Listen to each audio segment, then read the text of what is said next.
Greetings YouTube and welcome to my latest weapons build. Recently I watched a video by George Sprav of the Slingshot channel, a very entertaining German gentleman. Jorg, I'm probably saying his name wrong, but I think it's Jorg or Jorg, I can't remember. Jorg probably. And he had a sword whip, which is an absurd weapon, right up there with like the ribbon whip, the ribbon sword, also very absurd. Why? Because for a sword to work, you need edge alignment, and you can thank Skull for that from Skullagrim's channel for teaching me about the importance of edge alignment. Without edge alignment, it's just a poorly designed, lightweight, blunt weapon. You're just not going to do the kind of damage you would like to do with a weapon that is lightweight and is being flailed around. So it got me thinking, most of the time when you have a flexible weapon, the weapon itself is doing damage through impact. So sometimes you can just have a plain chain. Just a plain chain by itself is dangerous. A plain chain with weights on the end, which is often referred to as a Manreki Gasari, which I'm also probably butchering. Very useful weapon, highly adaptable, all kinds of things you can do with it, and you can hide it inside of a cloth sheath and wear it as a belt, and most people won't even know you're wearing a weapon if you're wearing, the right type of garb for the time and the culture you're in. So really cool. And I fell in love with that weapon. It's the first time I ever discovered it. But flexible weapons in and of themselves can still be very versatile. Now, there's some debate whether there were ever flexible weapons used on the battlefield or not. And I'm not going to get into that debate. Whether they did exist or they didn't exist, I think they have a place on a battlefield because I think that a flexible weapon lets you get around a shield and lets you get around an opponent's arm and things, and helps to reduce their mobility, which can be an advantage, particularly if you're fighting with more than one person, because if you can mobilize their weapon, your friend can then kill them. But there's also like the whole post-apocalyptic pit battle, arena fighting, and there's a certain segment that really kind of likes that very cinematic anime style of combat, this overblown wushu style Wasteland vibe. So watching Jorg got me thinking, what if I take a chain, ordinary piece of chain here, and I don't know what size this is, I can't remember. I'm going to be sad to see it go because I'm going to use most of this chain in this project because I picked this up cheap at I think in an estate sale, and I've gotten so many projects out of this. It's awesome chain. But what if I put a spike going like this through the chain? Now the spike is going to have to be long enough so that there's a straight shank in the center, because I'm going to use two of these nuts to hold that threaded rod in place.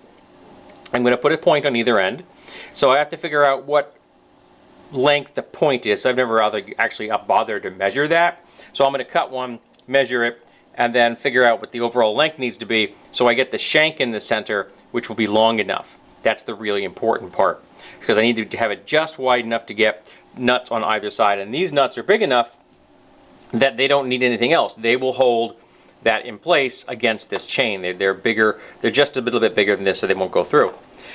But if I put one on every single link, first of all, that'd be really tedious. That would be 50 pieces, because I'm going to be using 50 links for this project. 50 links that are actually the weapon part.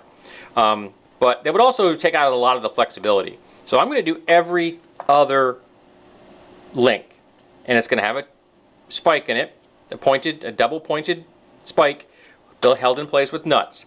I'm going to use this as my grip, and these are going to be the ends. One will just be the butt cap, and the other one I'm going to drill a hole in it, and then I'm going to put this here to act as the link between, between the chain and the handle. I'm going to make the thing 5 feet long, and I'm going to use the last 4 feet as actual weapon bit. So the first foot is just going to be plain chain, and then it just happens to be that 4 feet comes out to 50 links. I counted it. So I want to put one every other link, so that's 25 points, which is enough points. Take my word for it. I've done this before with my Wolf's Tooth Club. Making 25 points is a major pain in the butt. And I'll be taking into it, but I'll be doing it because I think it's a good idea. And on the inside, to hold this in place, I'm actually going to use this. And I'm using this because when I have that on the inside, it will make it easier to hold the nut on the inside when I'm trying to tighten it from the outside. Because if I use a normal nut in there, that's going to be buried really deep, and that would be a pain to try to grab with a socket or anything. But if I use this, it won't be. And if there's excess length in here, I don't care. It's going to be inside a shaft. It's utterly immaterial how long this thing actually is inside there. So that's going to be the project. And at the minute, I think if I'm going to start with making the handle. So I'm going to flatten this spot, and then I'm going to put a mark in the middle, and then I'm going to drill it out to 5/16, which is what I believe this, yeah, 5/16. That's a 5/16 inch hole. So I'm going to drill this out to 5/16, fit this, mount the whole thing, and then assemble the whole handle. And I'm probably going to deburr this edge a little bit to make sure that the part where your hand comes into contact with, it might, in case your hand slips down, is going to not be overly sharp. That's going to be a good thing. So once I get that done, then I will get on to moving on to the cutting the length, because I need to cut it. I already marked it. If I can find the mark. Well, it's here somewhere. It's a red mark on there. I'll find it. I already marked where I want to cut it. And I'll just save the rest of that disc chain, which has been so useful to me over the years, for like one last project probably. This is going to be a beast of a weapon.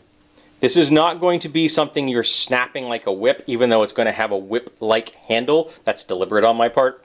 And also because I wanted it long enough, so if I really needed to, I could use two hands on this thing.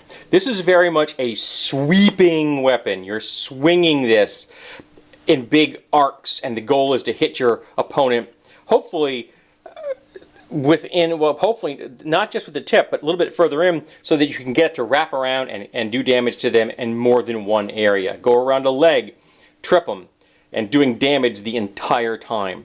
This is definitely a weapon that's going to be about not only injury, but also controlling your weapon, your opponent, getting around weapons, getting around shields, maybe even getting around armor in case they're wearing like a chest plate but they don't have a back plate, that kind of thing.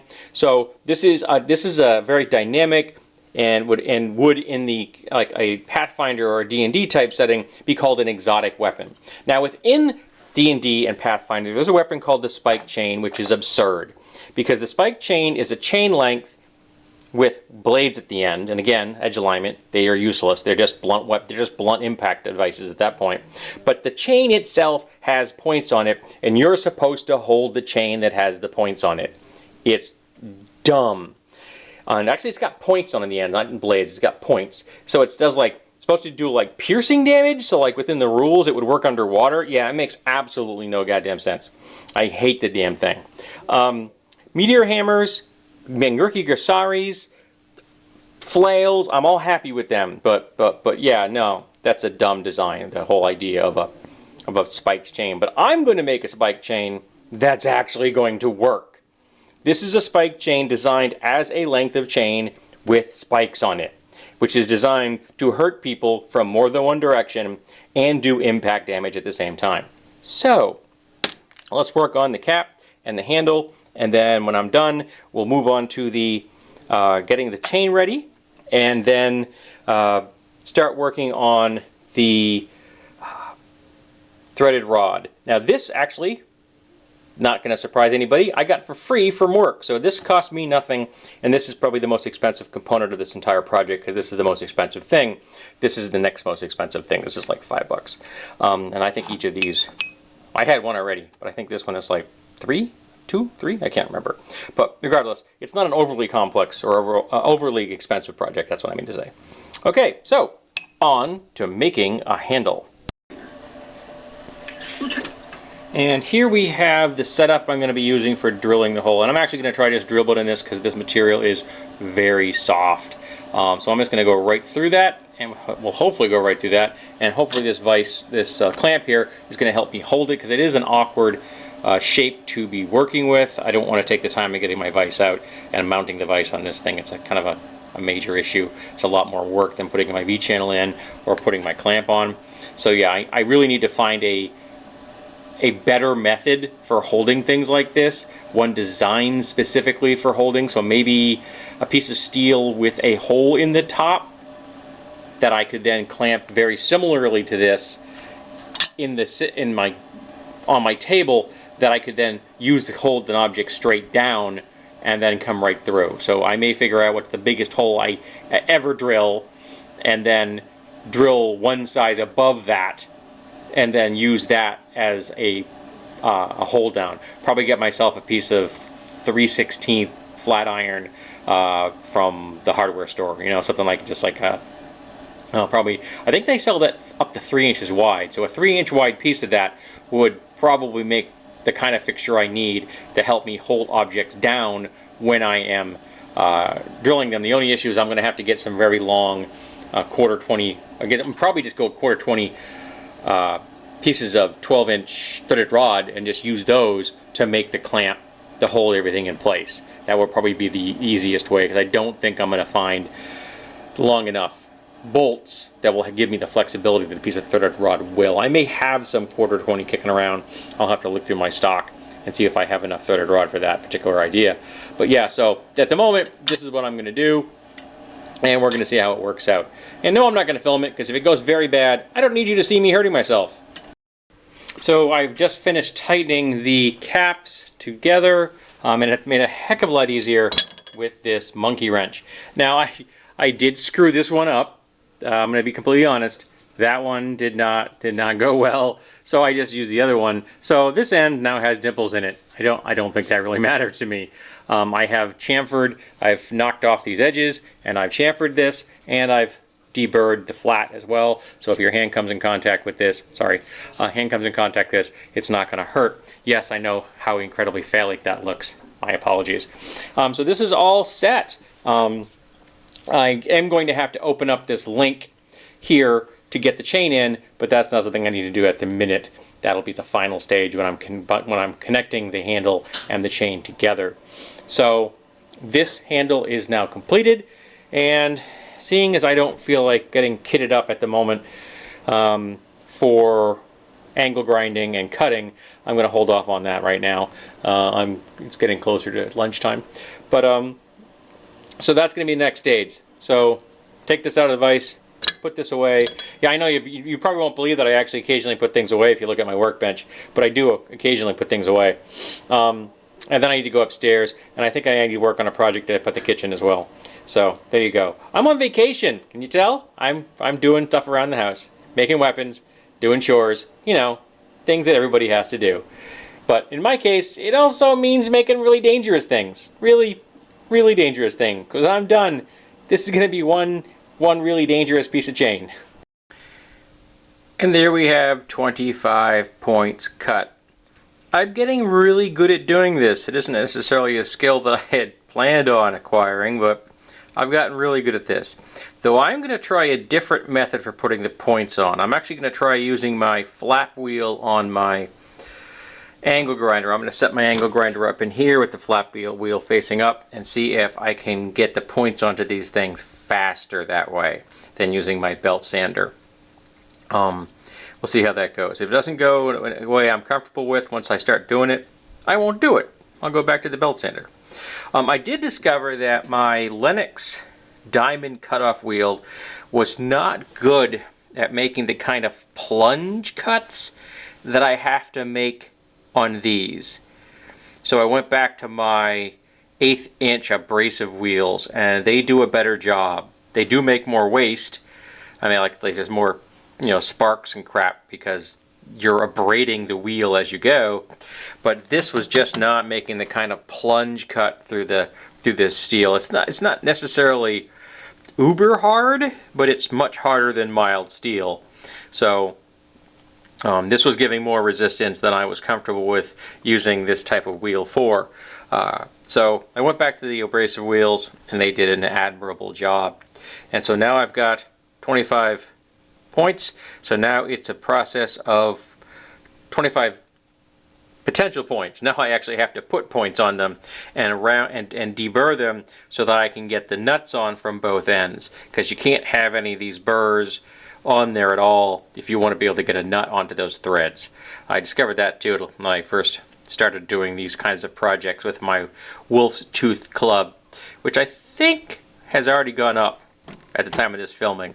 I am considerably ahead on weapon builds videos. Like, I'm more than a dozen weapons build videos deep at the moment.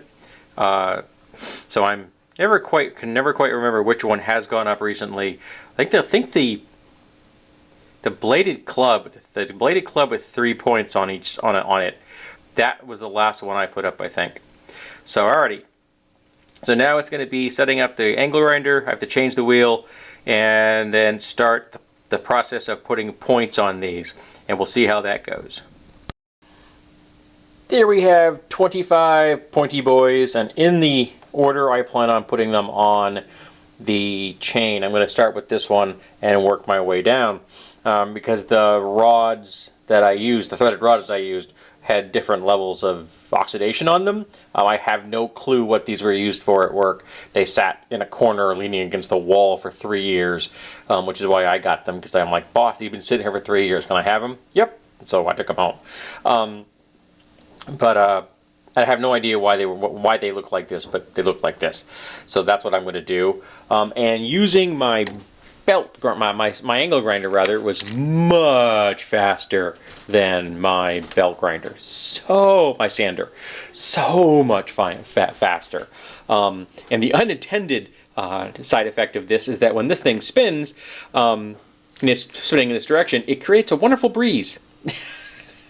It is this wonderful breeze, so it's very cooling. It's quite pleasant. And of course, I was coming at this angle here, working in this, so the chips are all going that way. So it's going this way. In fact, I came down this morning. I had worked on this yesterday, and I only had 3 points left, or 2.5 points left to do. I didn't even put any safety gear on, other than gloves, because I'm just like, the chips are going that way. I'm not in actually any danger. And even if it catches it and pulls it, it's going to go that way. So I felt quite safe. So now I need to find the end of the chain. Here we go. So now I need to start with this link here and start with this one and using nuts to start attaching it. But I don't want to be coming at this with trying to hold a wrench on this side and a wrench on that side. That will be very annoying.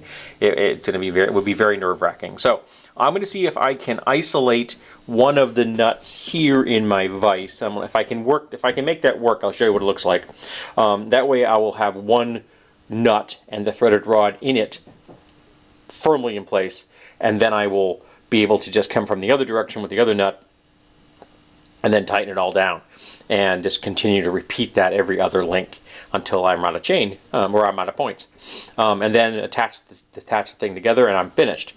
Speaking of attachment, I looked at it, and my vise is not strong enough to grip onto this eye bolt, so I can open the eye bolt. I can't. No matter how hard I try to get my vise to close on it, it will not isolate that enough so I can bend it. It's just too thick, too heavy.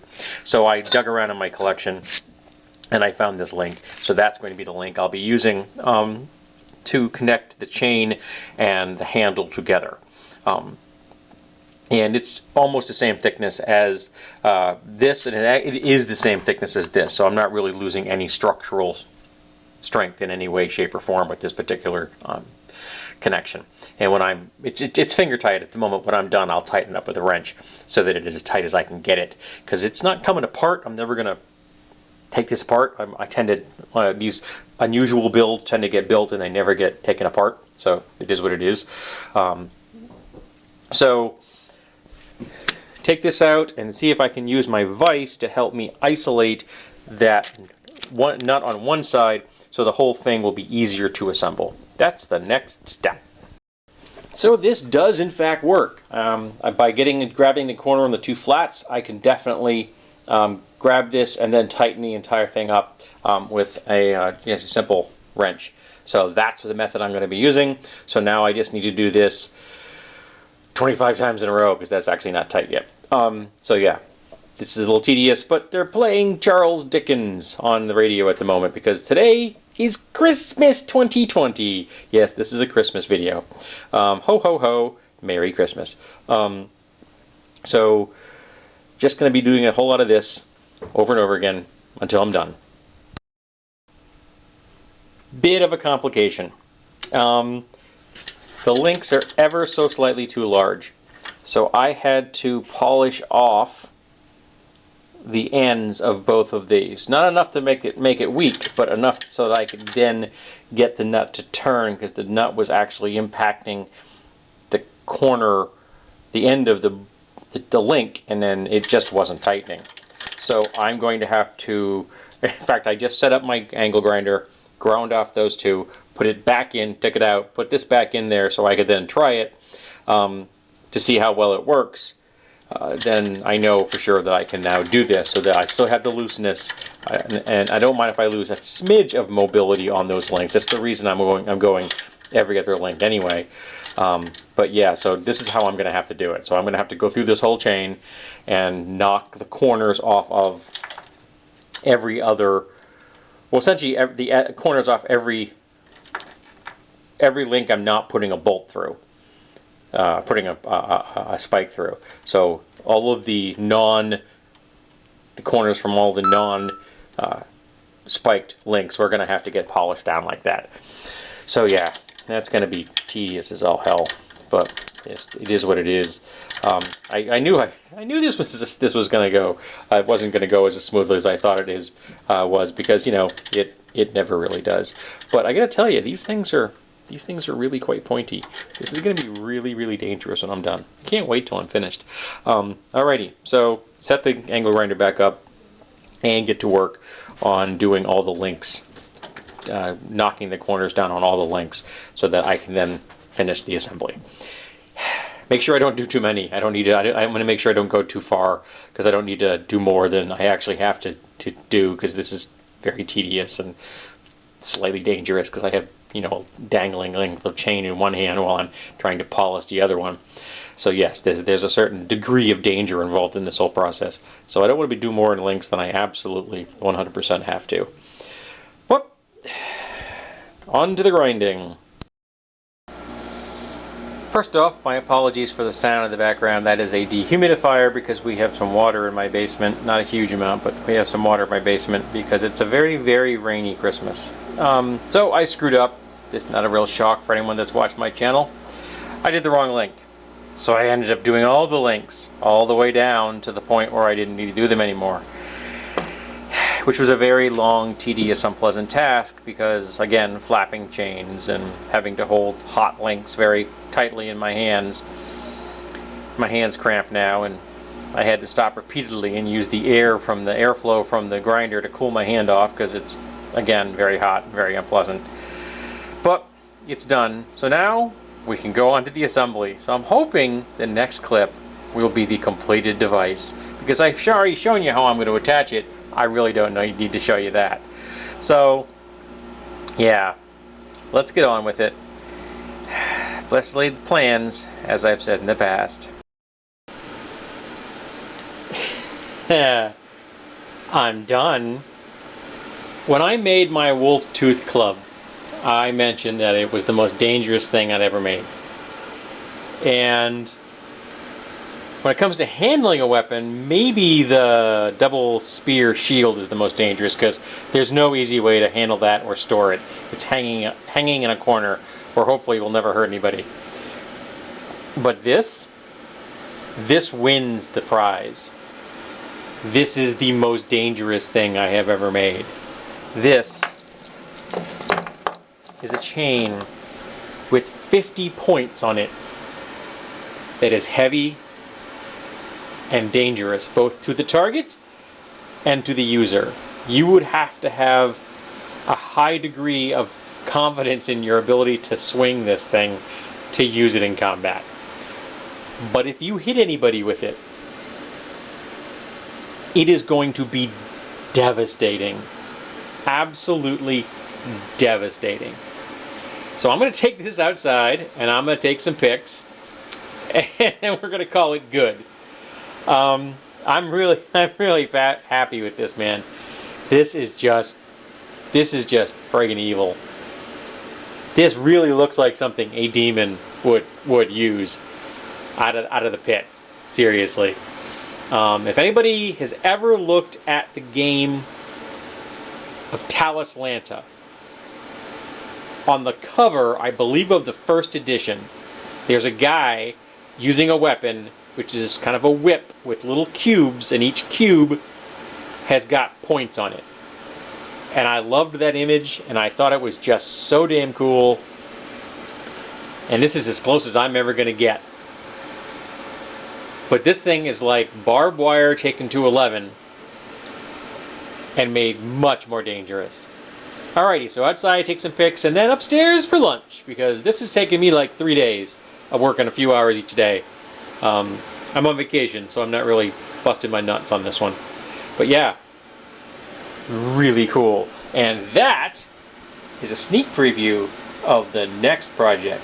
So, thank you for being here. I greatly appreciate it. I hope you show up for the next one, and please stop by my DeviantArt page to see permanent pictures of the weapons that I build.